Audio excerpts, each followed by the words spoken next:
మా అల్లుంది రాజశేఖర్ రెడ్డి ఎమ్మెల్యే గారిది, మల్కాజ్గిరి ఎమ్మెల్యే గారిది. అదే మాదిరిగా ఇక్కడ నా జాగా నా కొడుకులది, ఇక్కడిది 14 ఏళ్ల కింద 15 ఏళ్ల కింద ఉన్నాం. ఇది 40 ఏళ్ల సైతం ఒక మానవునికి ఉండే ఇక్కడ 2 ఎకరాల చిల్లర ఉంది. ఇది అప్పటి సంది మా డాక్యుమెంట్స్ ఉన్నాయి, కొన్నాము. అంతకుముందు కూడా 40 ఏళ్ల కింద కంపౌండ్ వాళ్ళు కూడా 40 ఏళ్ల కింద పెట్టిన కంపౌండ్ వాళ్ళే. మాకు పర్మిషన్స్ ఉన్నాయి, ట్యాక్సులు కడుతున్నాము, కరెంట్ మీటర్లు ఉన్నాయి మా పేర్ల మీద. మొత్తం ఆటోలకు మేమే కిరాయికి ఇచ్చినాము. ఇవన్నీ కూడా మేము కూడా మేమే కిరాయికి ఇచ్చినాము. ఇవన్నీ జాగాలో ఉండి వాళ్ళు ఇప్పుడు దౌర్జన్యంగా మప్పుల రాత్రి 1 గంట సంది ఇక్కడ టెంట్ చేసుకొని బీర్లు బిర్యానీ 100 మంది రౌడీలను తీసుకొచ్చి రాత్రి గడపారాలు తీసుకొని కొడవళ్ళు తీసుకొని సంపెతంతకు వచ్చి ఇవన్నీ కూడా రేపులు వేసి మా మీదకి వస్తున్నారు. ఇప్పుడు ఆ శ్రీనివాసరెడ్డి అయినట్టు మా సిఐ ముంగట్లో మా మీదకి వచ్చిండు. ఎవడరా నువ్వు అని నా మీదకి వచ్చిండు.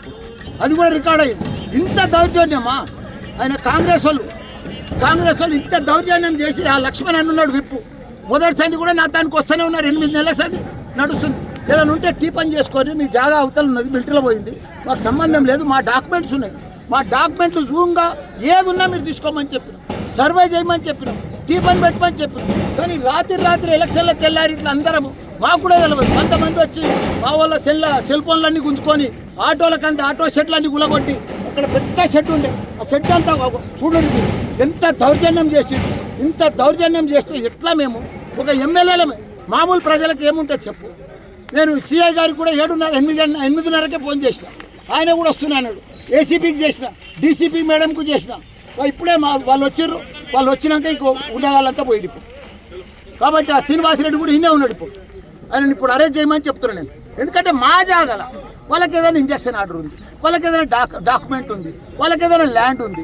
నువ్వు సర్వే చేసి తీసుకో, టీ పని పెట్టు, మా డాక్యుమెంట్ మేము చూపిస్తాం. మా డాక్యుమెంట్ సరిగా లేకపోతే ఇచ్చేసే వాళ్ళకే మేము తయారున్నాం. ఇప్పుడు 8 ఏళ్ల సమయం చూపిస్తూనే ఉన్నాం. పోలీస్ స్టేషన్లో డాక్యుమెంట్ ఆల్రెడీ రికార్డ్ అయి ఉన్నది. మాది ఒక్క 1% కూడా తప్పు లేదు. కానీ ఒక 2 ఎమ్మెల్యేల జాగాలు కబ్జా పెడుతున్నారంటే ఏంది ఇది? 100 మంది రౌడీలు వచ్చి టిఫన్ పెట్టమను, సర్వే చేయమను, డాక్యుమెంట్ చూపిమను, కోర్టుకు రమ్మను, డాక్యుమెంట్ చూపిమను. ఏమీ ఒక్కనాడు కాదు కదా, మా డాక్యుమెంట్ చూడమను. మా తప్పు ఉంటే అలానే తీసుకోమను, మేము ఇడిచిపెట్టిపోతాం. ఇడికెళ్ళి సర్వే నెంబర్ ఎంత? ఎంత ల్యాండ్? అది 82 సర్వే నెంబర్. ఎంత ల్యాండ్? మాది 2 ఎకరాలు 10 గుంటలు. 82, 83 2 సర్వే నెంబర్. ఎప్పటి నుంచి ఉన్నారు ఇక్కడ? 40 ఏళ్ల సంధి వాళ్ళకి బారుడైనకు ఉండే. ఇలా చీరల కంపెనీ ఉండే, ఇలా ఇండస్ట్రీ షెడ్లు ఉండే. మళ్ళా మా పేరు మీద కూడా 14-15 ఏళ్ళు అయింది. మేము కొని కూడా ఇద్దరం సగం.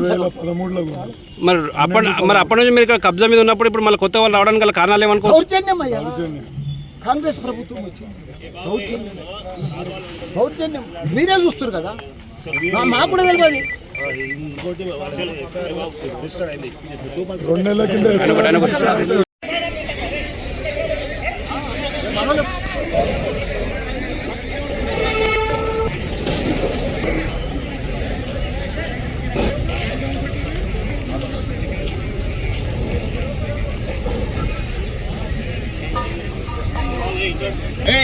తమ్ముడు